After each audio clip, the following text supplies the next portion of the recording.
In a peaceful neighborhood where every lawn was manicured and every rule followed, Jason thought his biggest worry would be maintaining his garden. But when an overzealous HOA Karen targeted him, a battle over land spiraled into a legal war that would change his life forever. Little did he know, the real fight was only just beginning, and the price of victory would be higher than he ever imagined. The neighborhood looked like something straight out of a brochure. Neatly trimmed hedges, driveways scrubbed spotless, and homes so uniform it was almost eerie. On the surface, it was the kind of place people dreamed of retiring to. Quiet streets, friendly nods from neighbors, barbecue smoke drifting lazily on summer evenings. But beneath that postcard-perfect calm, something darker festered. Something that would soon turn one man's peaceful life into a battleground. Jason had lived in Evergreen Ridge for 6 years. A single dad and a contractor by trade, he appreciated order, but not the kind that came with HOA newsletters stuffed with nitpicking complaints about mailbox paint and lawn height. He kept his distance, paid his dues, mowed his lawn, waved. Politely. That's all anyone really needed to do. Then she moved in. House 3 doors down. Pristine Range Rover. Smile like a switchblade. Karen Myers. At first, Jason thought she was just one of those types, obsessed with rules, snapping photos of minor infractions like a wannabe detective. But something in her eyes didn't match the cheerful tone of her voice. She wasn't just annoying. She was calculating. Still, life rolled on. Jason focused on his daughter, Lila, work, and his small plot of land tucked neatly at the edge of the cul-de-sac. That land mattered.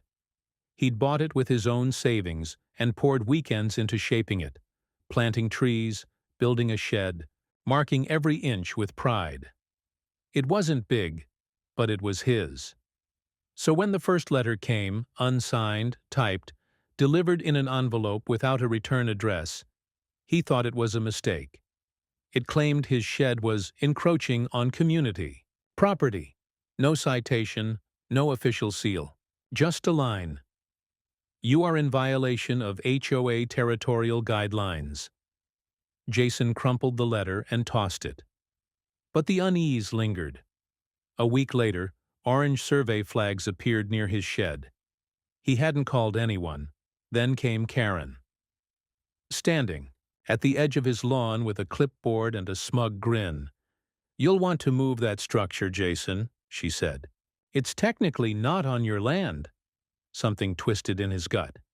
He didn't know it yet, but this was just the beginning.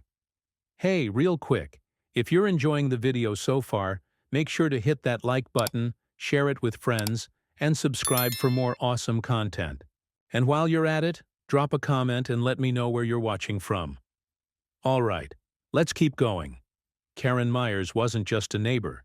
She was a warning label wrapped in designer sunglasses. From the moment her moving van pulled up, Evergreen Ridge began to shift. The rhythm changed. Conversations got quieter. Eyes turned away faster. And Jason noticed it all. She introduced herself with that tight-lipped grin that never quite reached her eyes. Karen Myers, I'm the new HOA liaison. Not president. Liaison. A title she practically invented to give herself authority. Within 2 weeks, she'd already circulated a friendly flyer listing all the community infractions. Jason's mailbox had made the cut. So had 3 cars with tinted windows and 1 child's bike left unattended. To her, the HOA wasn't a guideline. It was gospel. Jason tried to avoid her. He didn't need drama, not with Lila starting middle school and work piling up. But avoiding Karen was like trying to outrun fog. She slipped in, uninvited, unnoticed until it was too late.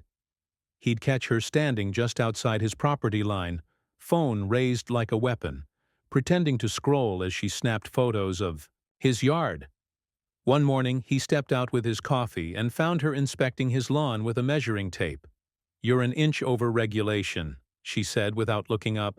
Jason blinked. Excuse me? Grass height. 6 inches is the max. You're pushing 7. Just a heads up. He stared at her. She smiled, scribbled something on her clipboard, and walked off like she'd just delivered a death sentence.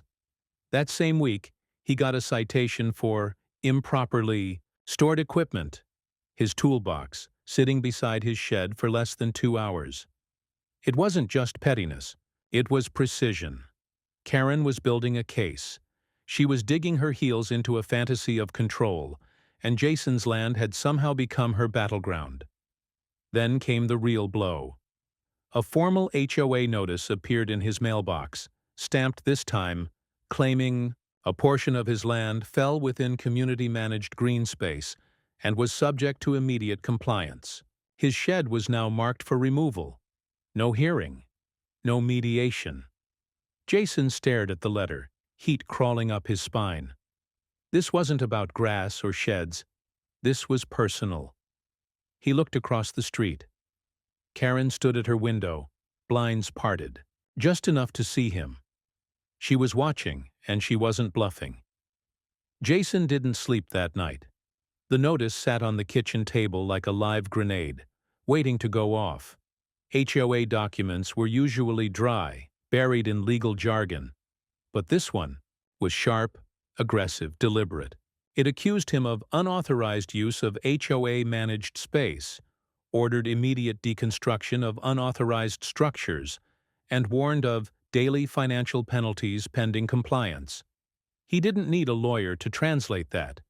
Karen was trying to evict him from his own land.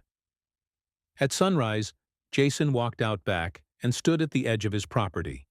His shed, tool shed/workshop, stood firm where he'd built it 4 years ago, 2 feet from the boundary line. Every nail, every board had been placed with care. He'd triple-checked the deed before building. It was his.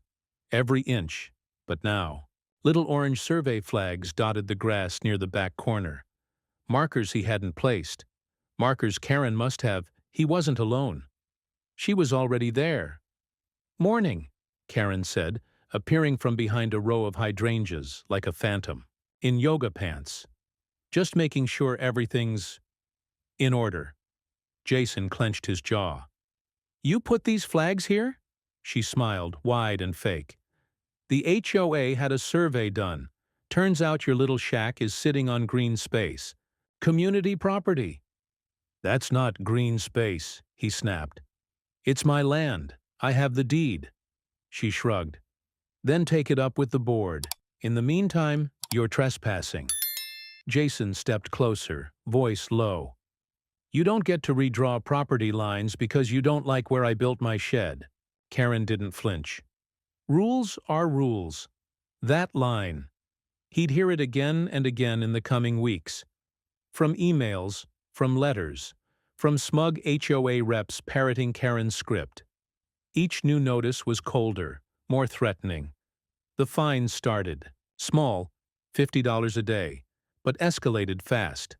They claimed he'd been warned. They claimed he was hostile. They claimed he'd refused mediation. He wasn't fighting the HOA. He was fighting her. Karen had embedded herself like a tick in the system, pulling strings, bending bylaws, weaponizing bureaucracy. And now she was trying to take his land without ever stepping foot in court. Jason tried reasoning. He showed them the deed, highlighted, the exact dimensions. But the board refused to look at it. "Pending investigation," they said. Translation? Stall tactics. One night he came home to find a neon orange sticker plastered across his shed door. "Structure in violation. Subject to removal." Jason stared at it, breathing hard. She wasn't bluffing. And now, she wasn't just trying to take his land. She was daring him to fight back. By the end of the second week, Jason's mailbox became a daily war zone. Thick, white envelopes with official seals. Certified mail slips. HOA documents with legal-sounding headers like Notice of Escalation and Final Opportunity to Comply. Each one colder than the last. The fines jumped from $50 to $100. Then $250 per day. He was being charged for illegal structure, non-compliant landscaping, and even verbal hostility toward HOA representatives. That last one? A thinly veiled jab at a conversation he'd had with Karen, where he'd finally told her to get off his lawn, literally. The board claimed neutrality, but Jason wasn't stupid. Every message, every citation, bore Karen's fingerprints. She was driving this train, and no one seemed interested in pulling the brakes. Even his daughter Lila began to feel the weight. "Dad, why are there people taking pictures of our house?" she asked one afternoon, staring nervously through the blinds.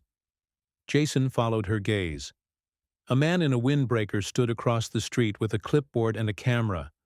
"They're with the HOA," Jason muttered. "Trying to build a case. For what?" "You didn't do anything." He didn't have an answer, not one that made sense, because this wasn't about law, it was about leverage, intimidation. The pressure kept climbing. One day, a city code enforcement officer showed up, escorted by Karen. She was all smiles, standing just far enough back to seem uninvolved, but her eyes never left Jason's face. "We received a complaint," the officer said, pointing at the shed.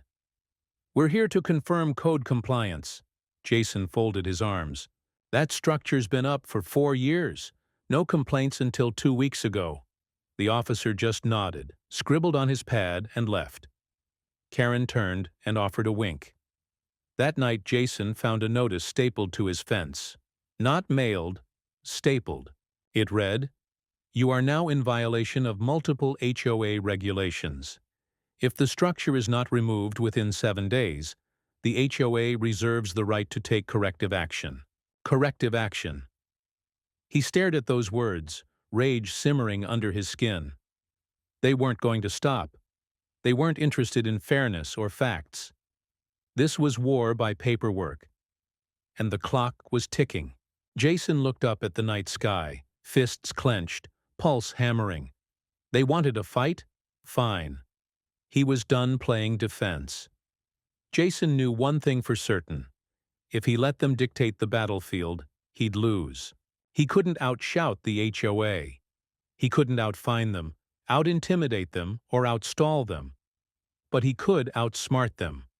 The next morning, before the sun even cracked the horizon, Jason was already at his laptop.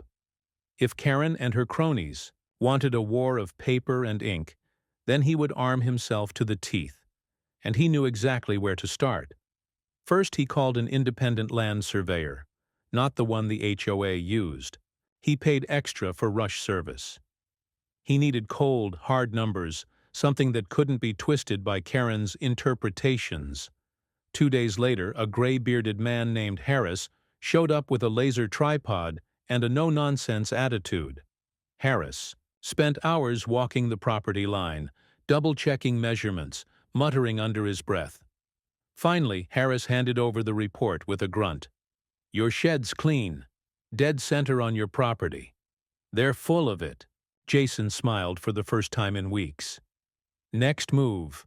A lawyer. He scraped together the retainer fee by draining half his savings. It hurt, but losing his property would hurt more. His attorney, a sharp-eyed woman named Vanessa Carter, barely raised an eyebrow at the stack of notices Jason dumped on her desk. "Typical HOA strong-arm tactics," she said, flipping through the papers. "They're betting you'll cave before you fight. Let's show them you won't." Vanessa advised him to document everything, every flagged lawn, every note left on his door, every time Karen stood with that smug little smirk across the street. Jason took pictures, logged dates, recorded conversations when legally allowed.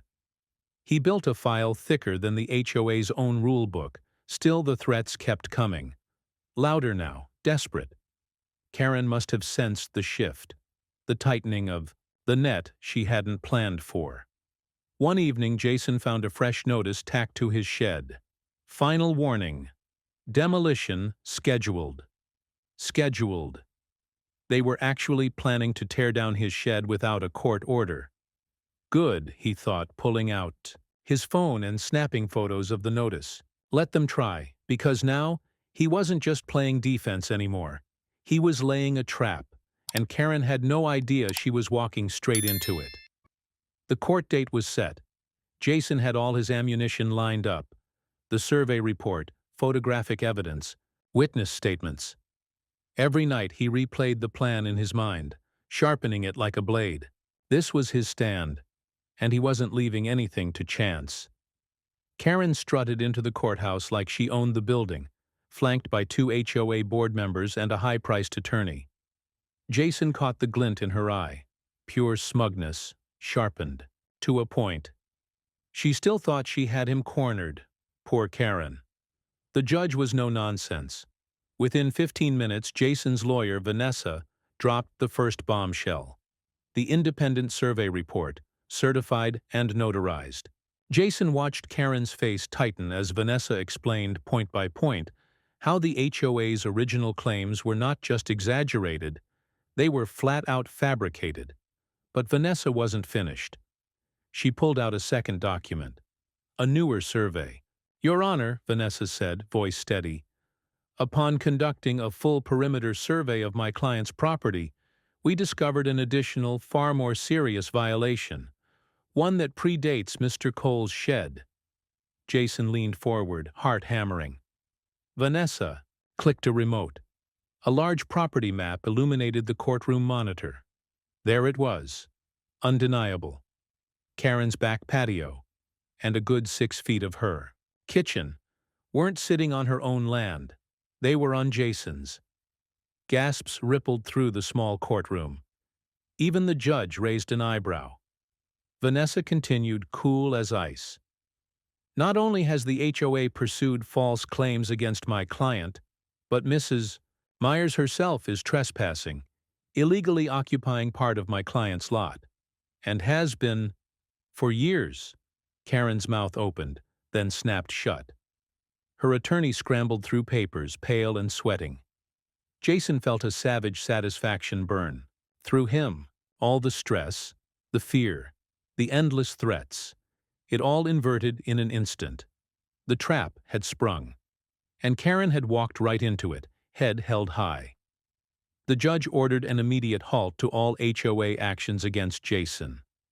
Pending a full investigation, Karen's property would face mandatory adjustments, meaning she might have to demolish the illegally built portion of her home. Jason caught her glaring at him across the courtroom. For the first time, Karen looked small, powerless, and Jason wasn't about to let up. This wasn't just survival anymore. It was justice, and Karen's nightmare was just beginning. The final court hearing felt like the moment before a thunderstorm. Brakes. Heavy, electric, inevitable. Jason sat at the plaintiff's table, palms pressed against his knees to keep from shaking. Across the room, Karen fidgeted in her chair, whispering furiously to her lawyer. Her perfect facade, the one she wore like armor, was cracked wide open now. The judge shuffled through papers, then leaned forward, voice firm. After reviewing the presented evidence, including independent surveys, property records, and the HOA's documented actions, this court finds in favor of the plaintiff, Jason Cole. The words hit like a lightning strike. Jason exhaled for the first time in what felt like months. The judge wasn't done. The HOA acted in bad faith, pursuing baseless claims while neglecting due diligence. Mr. Cole's property rights were infringed. Accordingly, all fines and threats are nullified, effective immediately. Furthermore, Mrs. Karen Myers is ordered to remove the encroaching structure from Mr. Cole's property within 90 days. A stunned silence fell across the courtroom. Karen's jaw dropped. Her lawyer's pen clattered to the floor. One of the HOA board members slumped back in his chair, defeated. Jason barely heard the rest. Some formalities, paperwork deadlines, but it didn't matter. He'd won. Not just on paper. Really won. Outside the courthouse, the air tasted different, brighter, sharper. He turned his face toward the sky and let the cool breeze wash over him. His phone buzzed with messages from neighbors, friends, even people he barely knew, offering congratulations. Apparently, Karen's antics hadn't earned her many secret fans. A few feet away, Jason caught sight of Karen standing stiffly on the courthouse steps, her face a mask of barely contained rage. She met his eyes for a fraction of a second. Jason gave her a small, polite nod, the kind you might give a stranger on the street. He didn't gloat. He didn't need to. The sight of movers hauling demolition equipment up her driveway in a few weeks would say everything he couldn't. Later that night, Jason sat on his back porch, sipping a cold beer. The orange survey flags were long gone. She'd stood tall under the stars, untouched and untouchable. For the first time in months, the night was silent, and for the first time in longer than he could remember, Jason wasn't just surviving. He was free. It had been 6 months since the court ruling, but Jason could still remember the weight of that day. The tension, the fear, the fury as it all built to that one explosive moment. But now the quiet was louder than ever before. His shed still stood, a quiet monument to everything he'd fought for. The lawn, once littered with invasive survey flags and the endless paperwork of the HOA, now stretched out in peaceful serenity. Birds fluttered by. The wind carried the faintest scent of fresh grass. A normal day. A good day, Jason leaned against the back fence, his hands in his pockets. The sky was a soft, pale blue, fading toward evening. Lila came running around the corner, her laughter cutting through the stillness. She had her bike helmet on, but that didn't stop her from racing forward, hair flying behind her like a banner of freedom. "Dad, look!" she shouted, her face flushed with excitement. "I'm getting better!" Jason couldn't help but grin, watching her swerve in a wide arc, then come to a full stop in front of him. She was growing up so fast. They both were. It wasn't just the battle with the HOA that had changed him. No, it was the fight within himself.